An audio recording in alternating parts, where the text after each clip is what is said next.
All right, everybody, welcome to the rather dusty and messy engine compartment of my truck. This is a 2015 GMC Sierra 1500. Nothing too fancy, but we should go over some of the basics of checking fluids, basic vehicle maintenance, and making sure that your vehicle is prepared to operate safely. So we're going to start on this side of the compartment over here with the battery and kind of work our way around. So anytime you are concerned about your battery's health, slow cranking, a lot of odd lights lighting up on the dashboard, anything like that, you need to jump, obviously. Your battery may be suffering some failure. And one of the things that is a clear indicator that it's time to consider getting a new battery is if there's a lot of corrosion on the terminals. Now on this truck, I actually have a cover over the positive terminal. So if we flip that open, we'll see that the positive terminal is protected in this area here, and this is our negative terminal over here. So as you can see, there's no corrosion, things are in good shape. I haven't had any concerns about the battery life. One thing I do recommend getting is a terminal cleaner. This is just a wire brush set inside this aluminum housing, and what it does is it cleans up your terminals. You just insert it right over the top of the terminals and can give it a spin, and it would clean off any corrosion or any dust, dirt, rust, any kind of corrosion like that. Certainly if you see a lot of flaking of dried chemicals around your terminals, that's an indication that your battery may be failing. And certainly if you see any type of purple fluid, that's a clear sign that your battery is in real distress and it's time to be replaced. All right, moving forward, what we have here is our radiator fluid or coolant fluid. This is a reservoir that holds the fluid, and as you can see, it is translucent, and you can see the red tinged fluid right there. The markings on the side will tell you whether or not you are close to full. This is the fill line right here, so there's no need to add any radiator fluid at this time. When you're looking at your owner's manual, it's important to remember that if you look up radiator fluid, you may not find anything. It may be considered coolant in that owner's manual, so you'd want to look under coolant rather than radiator fluid. Moving here, what we have here is our transmission fluid. It's got a very long dipstick because of the size of this vehicle. Lengths of those dipsticks will vary from vehicle to vehicle, and it actually has a locking mechanism that you have to flip up before you can pull the dipstick out. Now, when you're looking at transmission fluid, what you want to do is pull the dipstick all the way out, and you will see if I can get this with the sun, there is a set of lines with the word cold written in them, and then a set of lines with the word hot written in them. Depending on whether or not your engine has been run recently, and the temperature of the coolant, or the temperature of the transmission fluid, you would look at one of those two lines. If you've been at operating temperature, it would be up in the hot, and if your vehicle's been sitting for a while, it would be down in the cold.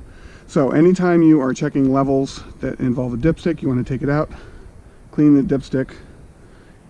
And with transmission fluid, the owner's manual in this car, in this vehicle, recommends putting the dipstick back in for 3 seconds before pulling it back out to check again. Now with a dipstick this long, you may find that you need to do a little bit of snaking to get it back in. Don't force it, just give it some twisting as you go, and it should go right back in. All right, so now we're going to take the dipstick back out to check the fluid levels, and I'm going to go slow so I don't flick it all over the place like that. And what we see is, it may be hard to see with the sun in this angle, but I've run this vehicle recently and we are up in the hot range and our fluids are okay. So no need to be concerned about transmission fluid. And like I said, you may have to give it a little twist, kind of like a drain snake, and make sure you lock that back into place. Under here is my air filter. It's a good idea to check your air filter occasionally. Dirty air, clogged air filter means that your engine isn't getting proper air, and that will affect the performance and the fuel economy.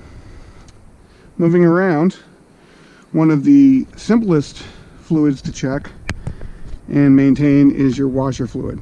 Right now my washer fluid is low, as you can see, because the container is translucent and we're not seeing any fluid there. So we need to put some windshield washer fluid in. Moving over here, this is the brake fluid. In older cars, a lot of times the hydraulic systems will be run with the same fluid for both power steering and your brakes. In this vehicle I have electric power steering and there is no fluid to check. So it's a good thing to know the makeup of your vehicle and whether or not it requires power steering fluid, and that would be something that you would check in your owner's manual. Again, a translucent container for the brake fluid. As you can see, we have max up here and minimum down here. I am just over the minimum line, which is pointing down to kind of the seam around the halfway point. So I'm still okay there. It could use a little top off. To check the oil, you will see back here the dipstick has got a yellow plastic pull ring. Very often now in most cars the dipstick will have yellow or orange, sometimes plastic colored pull string or a pull ring to let you know.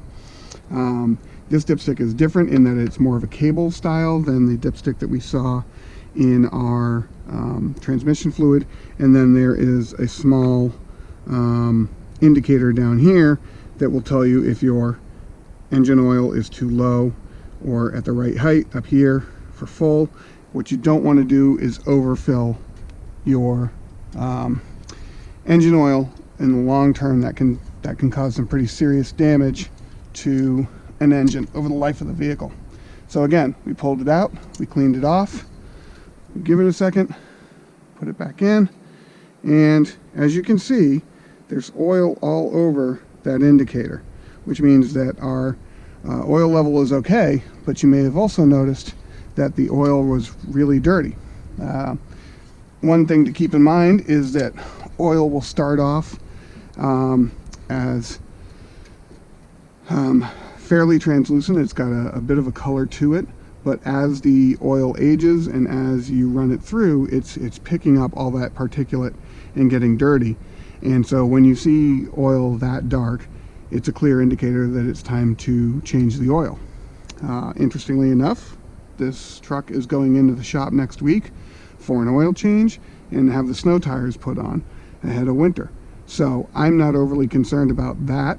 I know that it's time for an oil change based on my mileage and based on the indicator on the display panel that tells me what percentage of oil life I have left. I tend to use that as a guide and as not as a hard and fast rule. I still go by the mileage. Okay. You should also be aware that some vehicles require synthetic oil, and you would check with your owner's manual about that, and certainly talk with your mechanic about the bonuses, pluses and minuses of using synthetic oil. It's also a good idea when you're under the hood anytime to just check any belts. Okay, so right here we've got the belt, and it's a good idea to just check and see if there's any visible signs of wear. and also just to push on it a little bit and check the tension on it. Okay, it would be very difficult to get to all the belts in this vehicle, so we're not going to climb through and get to them all. Another quick word about engine oil. If you are going to fill your engine oil, you do not fill it at the dipstick. Okay, right here on this truck is where you would add engine oil. It's very handy to keep a funnel available for adding fluids and oil to your vehicle, and also to check your owner's manual to make sure that you're using the correct oil. All right, oils come in weights, and this vehicle uses 5W30. All right, now what we're going to do is head on to look at tires, and we'll be back in just a minute. All right, everybody, welcome back. We are now going to talk about tire maintenance, the important thing to remember about tires is that they are your contact with the road.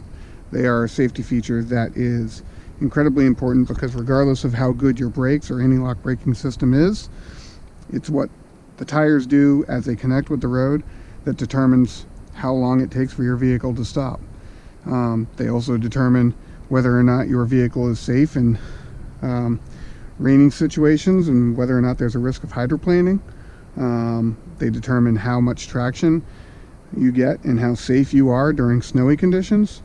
So they are one of the most critical pieces of your vehicle and maintenance. So what we're going to do first is we're going to look at our tire pressure. All right, so right in the inside door panel of your car on the driver's side, there will be a sticker that tells you what the PSI, the recommended PSI for your vehicle is. Okay, so mine is 35 pounds per square inch. The way you check your PSI, your tire pressure, is with a tire pressure gauge. This one, there are many different models out there. There are kind of the traditional pencil looking ones with a rod that slides in or out based on the force. There are digital pressure monitors. This tire pressure gauge is my personal favorite because it was my grandfather's, and I inherited it from him. So it's odd what what things we have emotional attachment to. So you would take your gauge and put it in, and you will see the needle move up. All right, so we are reading 34 PSI on this left rear tire. All right, and then you would just push the button to reset it to 0.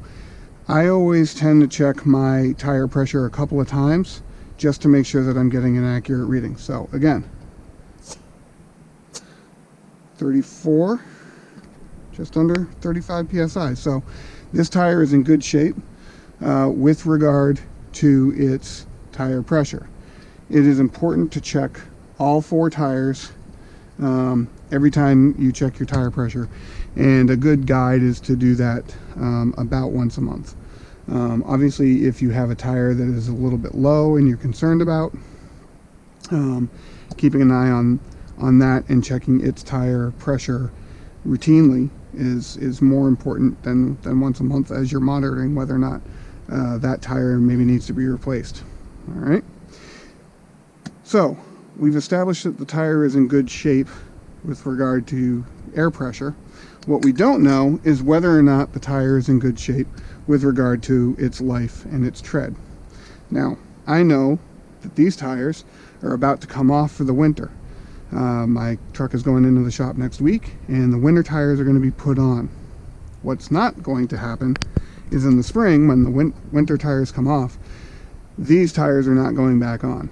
These tires have worn to the point that I would not drive them for another summer, and it's time for them to be replaced.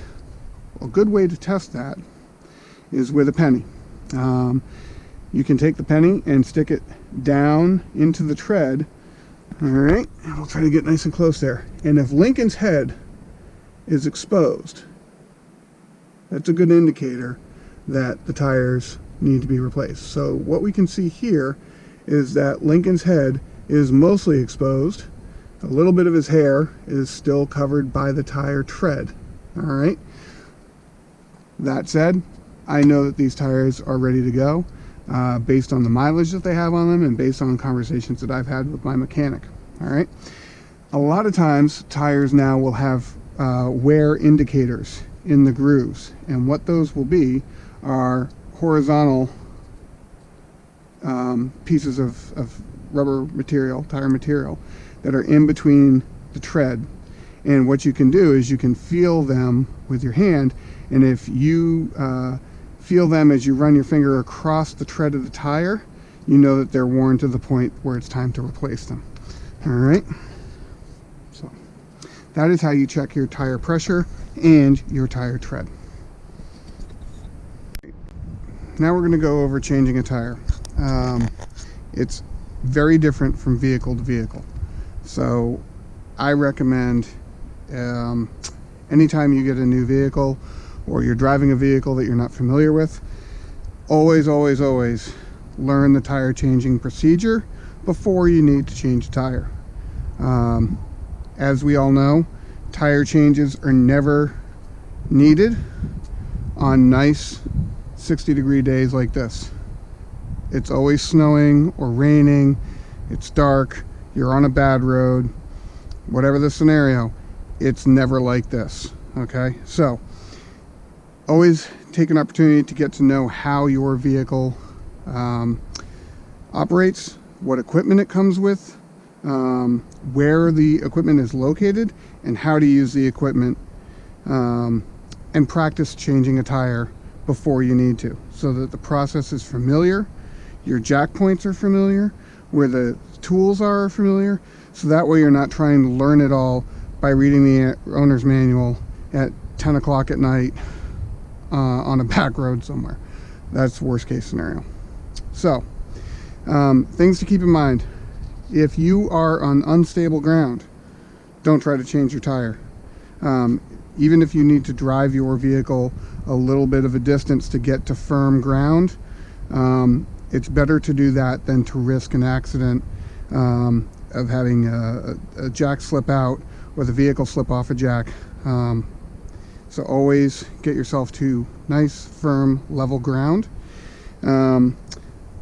First step would be to make sure you put the vehicle in park and put on the emergency brake. If your vehicle is four-wheel drive, make sure it's engaged in a gear for the four-wheel drive system, either two-wheel drive or four-wheel drive.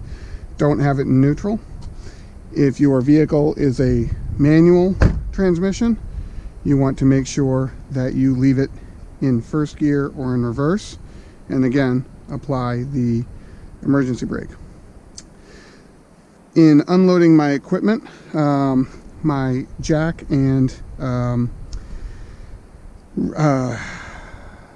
tire, wrench, and equipment was all under the back seat of this car, or this truck. In many cars it's going to be in the trunk, but refer to your owner's manual to learn where to find all that equipment and how to use it. Interestingly enough, it took me several attempts to find where the equipment was the first time I looked at this truck, because it wasn't clear in the owner's manual. So you may have to do some searching. All right, my vehicle came with 2 wheel chucks, all right, for changing a tire. So I put one on the left front. I'm going to put the other on the right rear. All right. If your vehicle does not have wheel chucks, use bricks, chucks of wood. You can also buy plastic wheel chucks at an auto parts store fairly inexpensively. All right, so the first step, once you have your wheel chucks in, is to lower your spare tire. Now on this truck there is a winch system, and what I actually have to do is use my ignition key to access that winch system. So you insert the key and the entire locking mechanism comes out. This prevents people from stealing your spare tire, I'd imagine. And then what you do is you get your extension bars, and it's just a simple pin system where you insert one into the other, male and female, and on your wrench.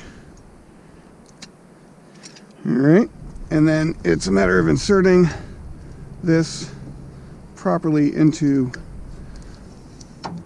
the tube that allows you to access the lowering mechanism to access the spare tire. So you would lower the spare tire all the way down,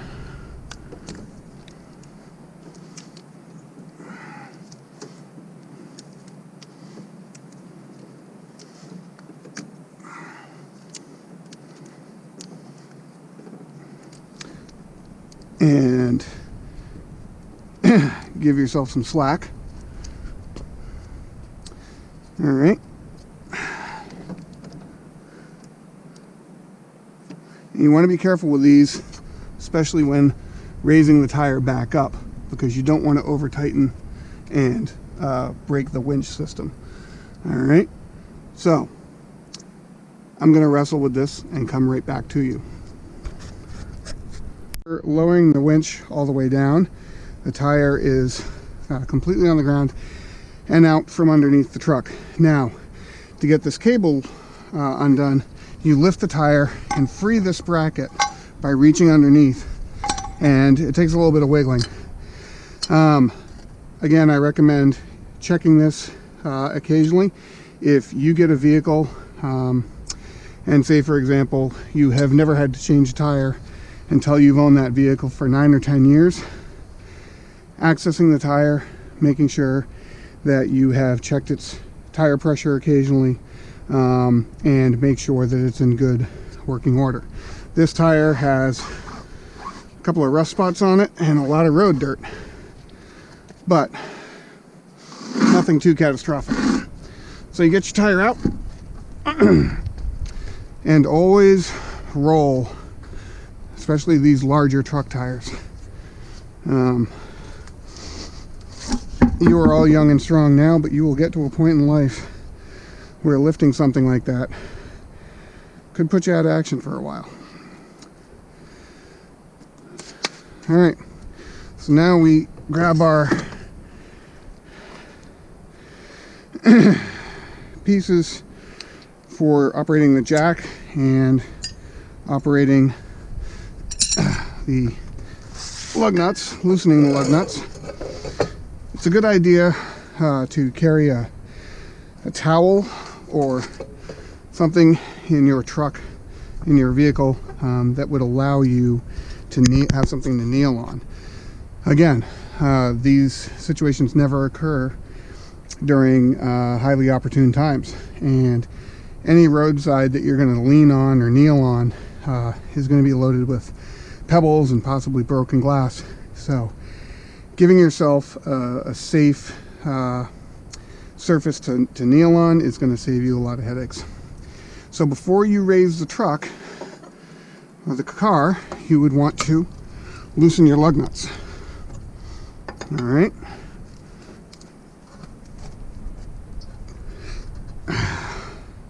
Hang on.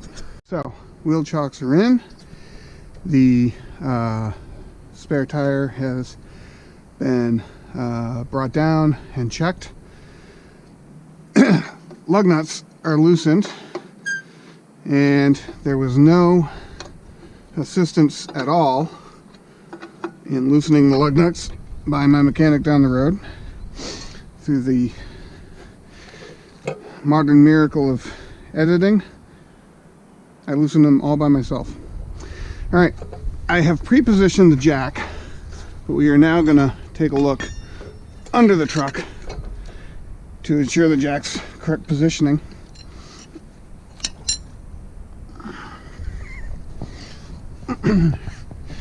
So this is the jack that came with the truck, and as you can see, I have placed it on the axle in accordance with the owner's manual directions.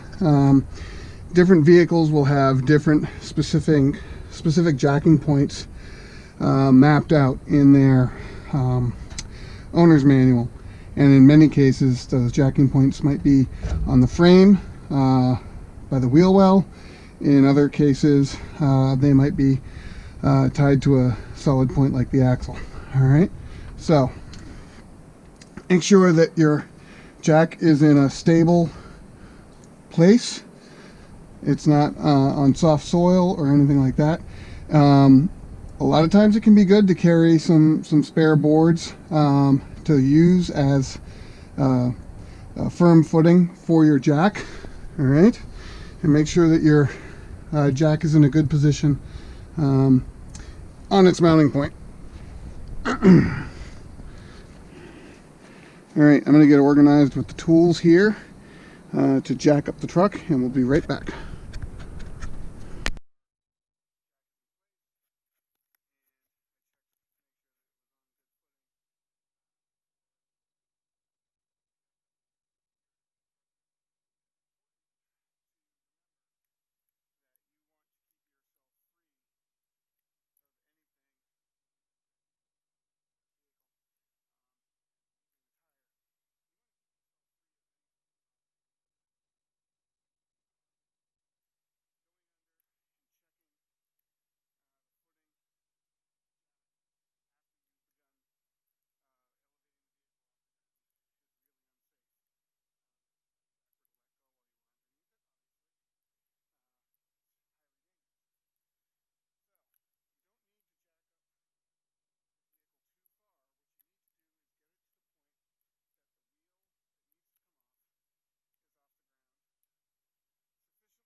So, tools are put away, back into the funky assembly that the truck had them in under the rear seat.